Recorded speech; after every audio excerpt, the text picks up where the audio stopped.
आज हम क्लास 10 का चैप्टर नंबर 8 देखेंगे, जिसमें हम प्रश्नावली 8.2 को देखेंगे। ठीक है, उसमें हम क्वेश्चन नंबर फर्स्ट के 3 क्वेश्चन पहले से ऑलरेडी सॉल्व कर चुके हैं। अब क्वेश्चन नंबर 4 पर आ गए हैं। ठीक है, और इससे पहले हमने 8.1 पूरा सॉल्व कर लिया। साथ ही हमने तालिका बनाना सीखा है, टेबल कैसे बनाते हैं और किस टाइप से हम पूरे साइन कॉस टेन के मान निकालते हैं। ठीक है, आई होप आपको तालिका बहुत अच्छे से याद हो गई होगी। अब हम क्वेश्चन करना सॉल्व चालू करते हैं। तो क्वेश्चन नंबर 4 है क्या, साइन 30 प्लस tan 45 कॉसेक 60 है ना, अपॉन में क्या है सेक 30 प्लस कॉस 60 और प्लस में क्या है कॉट 45 है। ठीक है, आप सभी को इन सभी के मान याद होंगे। जैसे कि साइन 30 की वैल्यू होती है कितनी, 1/2 होती है। ठीक है, प्लस का साइन है तो प्लस लगा देंगे। tan 45 की वैल्यू कितनी होती है, tan 45 1 होता है तो 1 लिख देंगे। माइनस कॉसेक 60 क्या होता है, कॉसेक क्या होता है, साइन का उल्टा होता है। ठीक है, तो साइन 60 क्या होता है, साइन 60 होता है करनी 3/2, उसका उल्टा कर देंगे तो हमें कॉसेक मिल जाएगा। तो कॉसेक 60 होता है 2/3। ठीक है, यहाँ तक तो आपको याद ही हो गया होगा। अब साथ ही में सेक 30 निकालेंगे तो सेक किसका उल्टा होता है, सेक किसका उल्टा होता है, कॉस का उल्टा होता है। तो कॉस 30 कितना होता है, कॉस 30 होता है हमारा 2/3, मतलब 3/2 होता है, उसका उल्टा कर देंगे तो सेक 30 आ जाएगा, यानी कि 2/3 आ जाएगा। ठीक है, प्लस का साइन है तो प्लस लगा देंगे। कॉस 60 कितना होता है, कॉस 60 हमारा 1/2 होता है ना, माइनस प्लस का साइन है तो प्लस लगा देंगे। कॉट 45 की वैल्यू कितनी होती है, 1 होती है। ठीक है, आपको समझ में आया होगा। हमने साइन 30 tan 45 और सब मान अपने पूरे रख दिए है ना। अब क्वेश्चन को सॉल्व करना स्टार्ट करते हैं। सबसे पहले हम क्या करते हैं, ऊपर का सॉल्व करते हैं।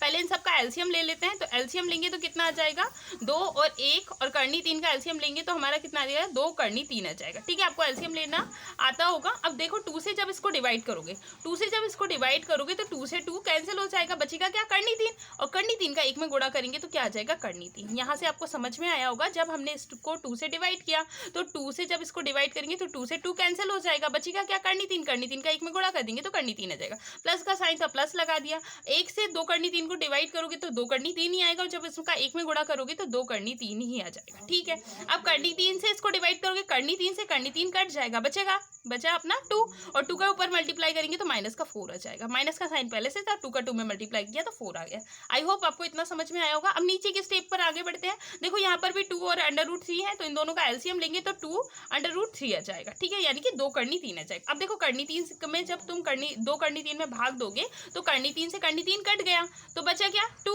और 2 का ऊपर मल्टीप्लाई करोगे तो क्या आ जाएगा, 2 2 4 हो गया। ठीक है, प्लस का साइन था तो प्लस लगा दिया। अब जब इसको 2 से डिवाइड करोगे तो 2 से 2 कैंसिल हो जाएगा, बचेगा क्या, करनी 3, और करनी 3 का तो 1 में गुणा करेंगे तो क्या आ जाएगा, करनी 3। ठीक है, अब जिसके बटे कुछ नहीं होता उसके बटे 1 लिख देते हैं, और 1 से जब इसको डिवाइड करेंगे तो 2 करनी 3 आएगा, और उसका ऊपर गुणा करेंगे तो प्लस का 2 करनी 3 आ जाएगा। यहाँ तक की स्टेप आपको समझ में आई होगी। अब इसका आगे करते हैं। अब इससे पहले वाले क्वेश्चन में भी हमने देखा, जैसे कि करनी 3 प्लस 2 करनी 3 और माइनस का 4 है।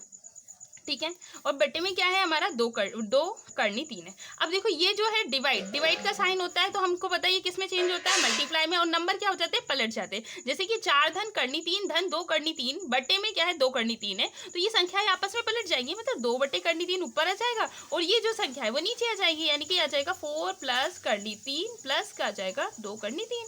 यहाँ तक आपको समझ में आया हो। अब अगर आप ध्यान से देखो गुणे में क्या होता है, हम क्रॉस में काटते हैं, तो जैसे कि 2 करनी 3 से 2 करनी 3 कट गया, तो बचा क्या हमारा, करनी 3 धन 2 करनी 3 ऋण का 4 है, और नीचे क्या बचेगा, यहाँ बचेगा 4 धन करनी 3 धन 2 करनी 3। यहाँ तक आपको समझ में आया होगा। अब ध्यान से इसको देखें तो यहाँ करनी 3 है। देखो करनी 3 के बाजू में कुछ नहीं लिखा, तो हम वैसे आपको समझाने के लिए बता रही हूँ, तो करनी 3 के पहले आप 1 लिख सकते हैं। तो ये 1 करनी 3 है, ये 2 करनी 3 है, दोनों को जोड़ोगी तो कितना आ जाएगा, 3 करनी 3। ठीक है, 1 करनी 3 और 2 करनी 3 को जोड़ा तो 3 करनी 3 आया, ऋण का 4 था तो ऋण का लिख दिया। ठीक है, सेम यहाँ पर देखो 4 है और ये करनी 3 है, तो 4 ये तो इसके साथ जोड़ेगा नहीं 4, लेकिन करनी 3 यानी कि इसको 1 करनी 3 अपन मन में मान सकते हैं, इसको लिखना नहीं है, सिर्फ समझाने के लिए बता रही हूँ कि 1 करनी 3 और 2 करनी 3 को जोड़ेंगे तो कितना आएगा, 4 तो पहले से लिखा हुआ है, 1 करनी 3 और 2 करनी 3 को जोड़ेंगे तो 3 करनी 3 आ जाएगा। आई होप आपको यहाँ तक समझ में आया होगा।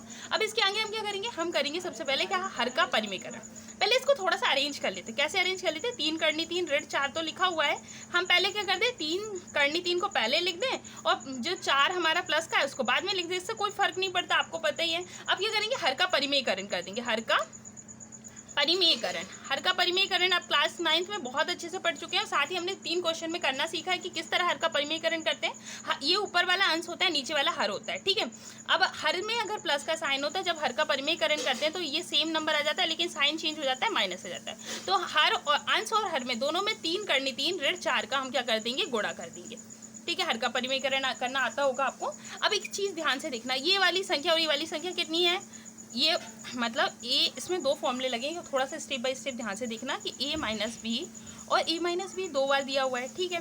तो ये इसको हम क्या लिख सकते हैं, a माइनस बी का होल स्क्वायर लिख सकते हैं, क्या लिख सकते हैं, ठीक है। और ठीक है, और अगर हमें a प्लस बी और एक बार a माइनस बी दिया हुआ है तो ये होता क्या है, एक बार a का स्क्वायर होता है, माइनस b का स्क्वायर होता है। ये 2 फॉर्मूले लिखना है। देखो एक बार माइनस में दिया, माइनस में लिखा, तो हम इसको क्या लिख सकते हैं, 3 करनी 3 ऋण 4 का होल स्क्वायर लिख सकते हैं, है ना। यहाँ पर देखो एक बार प्लस में है, एक बार माइनस में है, तो हम 3 करनी 3 का स्क्वायर लिख सकते हैं, माइनस यहाँ a बराबर 3 करनी 3 हो गया, तो b बराबर कितना हो जाएगा, 4 हो जाएगा, तो 4 का स्क्वायर आ जाएगा। यहाँ तक आपको समझ में आया होगा।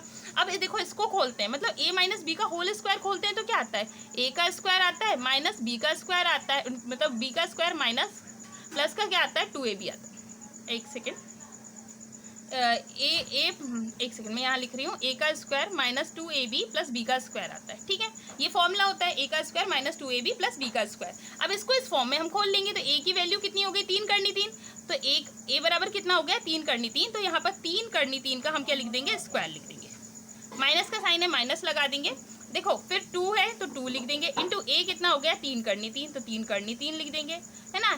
b कितना है, 4 है, तो 4 लिख दिया, प्लस का साइन है तो प्लस लगा दिया, b का स्क्वायर यानी कि 4 का स्क्वायर आ गया। देखो हमने इसको a माइनस बी का होल स्क्वायर था, इसको खोलेंगे तो a का square minus 2ab plus b का स्क्वायर आ जाएगा। a की वैल्यू कितनी है, 3 करनी 3, तो 3 करनी 3 लिख दी, माइनस यहाँ पर देखो माइनस का साइन था तो माइनस लगा दिया, 2 था तो 2 लिख दिया, इंटू a कितना है, 3 करनी 3, तो 3 लिख दिया, b कितना है, 4 है, तो 4 लिख दिया, ठीक है। प्लस का साइन है, प्लस लगा दिया, b का स्क्वायर है यानी कि हमारा b कितना है, 4, तो 4 का स्क्वायर आ जाएगा। अपॉन में करोगे इसको सॉल्व, इसको हम वैसे ही लिख सकते हैं, ये 3, ठीक है, 3 करनी 3 का स्क्वायर है माइनस में 4 का स्क्वायर है। अब इसको सॉल्व कर लेना है, ठीक है। हम नेक्स्ट पेज पे चलते हैं। देखो नेक्स्ट पेज पर हम जाते हैं तो यही का यही अब सेम लिख लेते हैं। यहाँ पर क्या आया था हमारा, 3 करनी 3 का स्क्वायर है, ठीक है, माइनस का 2 इंटू 3 रूट 3, है ना, क्या है, और इसके बाद इंटू 4 है, प्लस क्या है, 4 का स्क्वायर था। यहाँ तक हमने फॉर्मूले में से निकाला, ये तो आपको समझ में आया। फिर उसके साथ हमें दिया है 3 करनी 3 का स्क्वायर माइनस का 4 का स्क्वायर, ठीक है। हमने सेम इसको लिख लिया। अब इसको क्या करना है, इसको हमें करना कैसे सॉल्व है, देखो अब इसको क्या करेंगे, 3 करनी 3 का स्क्वायर मैं आपको निकालना सिखाती हूँ। जैसे 3 करनी 3 का स्क्वायर है मतलब इसका 2 बार मल्टीप्लाई, ठीक है। अब कैसे करेंगे, देखो 3 में 3 का गुणा करोगे तो कितना आ जाएगा, 9 आ जाएगा। करनी 3 का करनी 3 में गुणा करेंगे तो मैं अपन पहले भी पढ़ चुके हैं, करनी वाली संख्या का जब करनी वाली संख्या से गुणा करते हैं तो इनका पेयर बन जाता है और क्या हो जाता है, ये एक छत के नीचे आ जाते हैं, यानी कि एक ही करनी के नीचे आ जाएंगे, फिर इनका पेयर बन जाएगा और एक 3 तुम्हारा बाहर निकल जाएगा। तो 3 का 3 में गुणा किया तो 9 आया, करनी 3 का 3 में गुणा किया तो 3 आया, यानी कि कितना हो गया, 9 तिया 27 हो गया, ठीक है। ये 3 करनी 3 का स्क्वायर कितना आ गया, 27 आ गया, तो 27 लिख दिया, माइनस का साइन था माइनस हो गया, ठीक है। अब इधर गुणा करोगे, 4 3 जा कितना, देखो इसका मल्टीप्लाई करोगे, 3 4 जा, देखो ये मल्टीप्लाई में है तो 3 2 जा 6 हो गया, 6 4 जा कितना हो गया, 24 हो गया, अंडर रूट 3 है तो अंडर रूट 3 हो गया, ठीक है। प्लस का साइन है तो प्लस लगा दोगे, 4 का स्क्वायर कितना होता है 16, तो 16 लिख देंगे, ये हो गया। फिर से देखो 3 करनी 3 का स्क्वायर है, अब भी सॉल्व किया, 3 करनी 3 का स्क्वायर हमने सॉल्व किया तो कितना आया 27, तो 27 लिख देंगे, माइनस 4 का स्क्वायर कितना है 16, तो 16 लिख देंगे, ठीक है। अब यहाँ तक आपको समझ में आया होगा। अब आगे देखो, ये देखो 27 और 16 दोनों क्या है हमारे नंबर, मतलब कि सेम नंबर है ना, और 24 के साथ तो करनी 3 लिखा है, तो 24 और 27 तो साथ में जोड़ नहीं सकते यार, प्लस माइनस नहीं हो सकता, लेकिन 27 और 16 को हम एक साथ जोड़ सकते हैं। तो 27 और 16 को जोड़ोगे तो कितना हो जाएगा, 6 और 7 को जोड़ेंगे तो कितना हो जाएगा, 6 7 13, हासिल की कितनी हो गई तुम्हारी 1 और 2 3 4, है ना, तो ये 43 हो जाएगा क्या, ठीक है, 43 हो गया, और माइनस का कितना हो जाएगा 24 अंडर रूट 3 हो जाएगा, ठीक है। अब 27 में से अगर 16 को माइनस कर दे तो कितना आ जाएगा, 27 में से 16 को माइनस करेंगे तो अपॉन में क्या आ जाएगा, 11 आ जाएगा। तो यही तुम्हारा आंसर हो जाएगा 43 माइनस का 24 और करनी 3 है और बटे में कितना है 11 है। अब ये देखो आगे तो सॉल्व हो नहीं सकता, तो यही क्या होगा, तुम्हारे क्वेश्चन का आंसर हो जाएगा। आई होप आपको ये क्वेश्चन समझ में आया होगा, है ना। क्वेश्चन नंबर 5 हम अगली वीडियो में देखेंगे।